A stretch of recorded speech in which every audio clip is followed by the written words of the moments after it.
Բարի գալուստ մեր ալիք, ողջունում ենք ձեզ մեր ալիքում և առաջարկում բաժանորդագրվել ու լսել այս հուզիչ պատմությունը, չմոռանաք նաև գրել ձեր կարծիքը։ Պատերազմը եկավ անսպասելի, ինչպես միշտ։ Աննան ու Արմենը երբեք չէին մտածել, որ մի օր այդ խաղաղ գյուղական տունը մեծ բարդուր շվաքի տակ կարող է վերածվել մենակության տանիքի։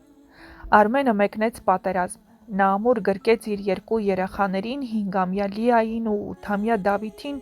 ժպտաց կնոջը Աննային ու ասաց. «Ես շուտ կվերադառնամ, խոստանում եմ»։ Անցան օրեր, հետո շաբաթներ։ Ամեն օրը դառնում էր անհանգիստ սպասում։ Աննան նայում էր հեռախոսին, սպասելով զանգի, որը չէր գալիս։ Երեխաները հարցնում էին. «Երբ է պապան գալու»։ Իսկ Աննան սրտի խորքում մխկտում էր, հուսալով, որ վաղը կլինի այդ օրը։ Բայց մի օր դուռը թակեցին։ Սև հագուստով երկու տղամարդ լուռ կանգնած էին իրենց տան դռան շեմին։ Աննան լռեց, ժամանակը կանգ առավ, ձայները խլացան, աշխարհը մթնեց։ Նա այլևս չուներ ամուսին, իր երեխաները՝ հայր։ Անցան օրեր։ Տունը, որտեղ ամեն անկյունում Արմենի ձայնն էր արձագանքում, դարձել էր անհամ ու ծանր։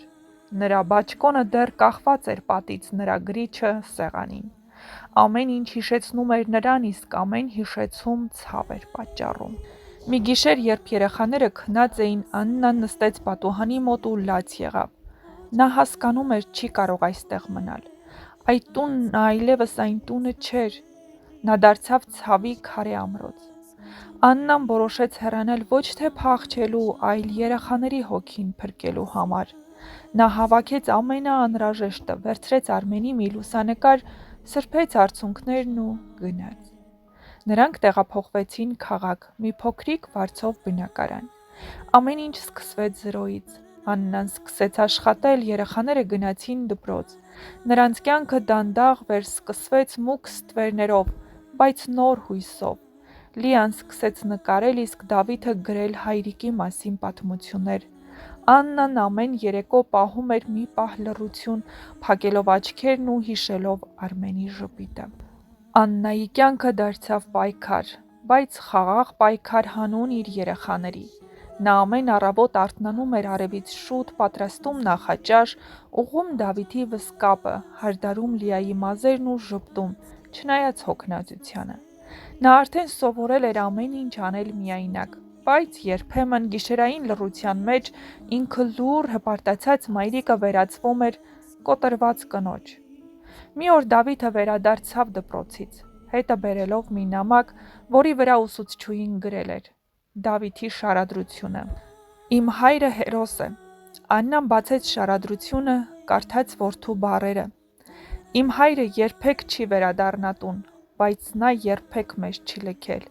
Նա ինձ սովորեցրել է լինել ուժեղ, չվախենալ և սիրել կյանքը, անգամ ցավի մեջ։ Երբ մեծանամ, ուզում եմ լինել այնպես, ինչպես նա, հանգիստ, արդար ու անվախ։ Աննան լուռ սեղմեց այդ թուղթը սրտին, դա իր կյանքի ամենաթանկ պարգևն էր։ Տարիներն անցնում էին։ Լիան արդեն երիտասարդ աղջիկ էր, երազանքներով լի։ Նա արվեստի դպրոց էր ընդունվել։ Դավիթն էլ հոր նման խաղաղ ու խորը բնավորությամբ ցանկանում էր դառնալ բժիշկ, կյանքեր փրկելու համար։ Նրանց փոքր բնակարանը երբեմն դառնում էր հիշողությունների թանգարան։ Լիան մի անկյունում պահում էր հոր լուսանկարները, Դավիթը նրա մեդալն ու ժամացույցը։ Բայց ամենից թանկ Աննայի համար այն երեկոներն էին, երբ նստում էին երեքով պատմելով Արմենի մասին պատմություններ։ Լիան ասում էր. «Մամ, գիտես, ես երբեմն նրան տեսնում եմ երազում։ Նա ասում է ամեն ինչ լավ կլինի»։ Իսկ Դավիթը ավելացնում էր. «Եվ ես էլ եմ ուզում մի օր վերադառնալ գյուղ ու նոր տուն կառուցել, իմ հոր անունով»։ Աննայի աչքերը լցվում էին, բայց նա այլևս չէր լալիս ցավից, նա լաց էր լինում հպարտությունից։ Եվ իսկապես մի օր Դավիթն ավարտեց բժշկականը, իսկ Լիան ունեցավ իր առաջին ցուցահանդեսը՝ նկարներով, որոնք կոչվում էին «Հայրիկի տունը»։ Այդ նկարներում պատկերված էր հին բարդին, քամուց ծալված ցանկապատը,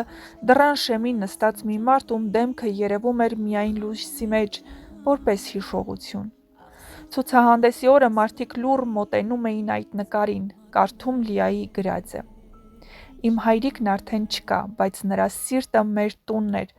և մենք մեզ հետ բերեցինք այդ տունը, որտեղ էլ լինենք։ Տարիներ անց, այն օրը, երբ արևը կրկին շողում էր գյուղի հին արահետներով, Դավիթն ու Լիան վերադարձան հայրիկի գյուղ։ Աննան արդեն մազերով սպիտակած, բայց աչքերով դեռ նույնն էր, այն մոր հայացքով, ով տարիներ շարունակ ամեն ցավ իր սրտի մեջ էր պահել ու տվել միայն սեր։ Նրանք քայլում էին հին ճանապարհով, որտեղ տարիներ առաջ Արմենը վերջին անգամ գրկել էր իր երեխաներին։ Տունը, որը տարիներ շարունակ դատարկ էր մնացել, կանգնած էր դեռ չնայած քամիներին, ժամանակին ու լռությանը։ Բայց պատերն այլևս չէին խոսում ցավից, նրանք սպասում էին վերադարձին։ Դավիթն ու Լիան որոշեցին. հիմա մեր հերթն է։ Մենք պետք է վերակառուցենք այս տունը, ոչ միայն պատերը, այլև մեր պատմությունը։ Աշխատանքը սկսվեց սիրով, աղյուս առ աղյուս, շունչ առ շունչ։ Նրանք վերանորոգեցին տան սենյակները, տնկեցին նոր ծաղիկներ, նորից կանգնեցրին բարդու տակ նստարանի, ինչպես հոր ժամանակներում էր։ Խոհանոցում նույն տեղում դրվեց փոքրիկ լուսանկար Արմենի ժպիտով, իսկ մուտքի վերևում փորագրված էր «Հայրիկի տուն»։ Գյուղի մարդիկ կրկին սկսեցին անցնել այդ տան կողքով, ասելով. «Տունը կրկին շունչ է առել»։ Տունը կրկին շունչ է առել, բայց ամենից շատ Արմենի հոգին է վերադարձել։ Աննան նստում էր տան շեմին, նայում էր հեռուն, լսում թռչունների ձայն ու մտածում։ Նա տեսնում էր իր երեխաներին արդեն մեծացած, բայց դեռ փոքրիկի պես կապված հոր հիշողությանը։ Այդ տունն այլևս միայն անցյալ չէր,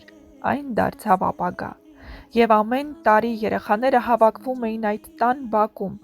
Լիան նրանց սովորեցնում էր նկարել, Դավիթը բուժօգնություն էր կազմակերպում գյուղացիների համար, իսկ Անան պատմում էր սիրո, ուժի ու վերապրած հույսի մասին։ Հայրիկի տունը ոչ միայն վերակառուցվեց, այլև վերածվեց կյանքի կենտրոնի, ապրող հուշի, ապրող սիրո։ Եվ երբ արևը մայր էր մտնում տան պատուհաններից, դեռ երևում էր մի լուսավոր շող, կարծես Արմենն այնտեղ էր, նայում էր իր ընտանիքին ու շշնջում. «Շնորհակալ եմ, դուք շարունակեցիք»։ Շնորհակալություն մեր պատմությունը լսելու համար և իհարկե ուրախ կլինենք, որ մեկնաբանություններ բաժնում անպայման կիսվեք ձեր կարծիքներով։ Արդյոք պատմությունը ձեզ դուր եկավ և արդյոք կցանկանաք, որպեսզի մենք շարունակենք մեր պատմությունների շարքը։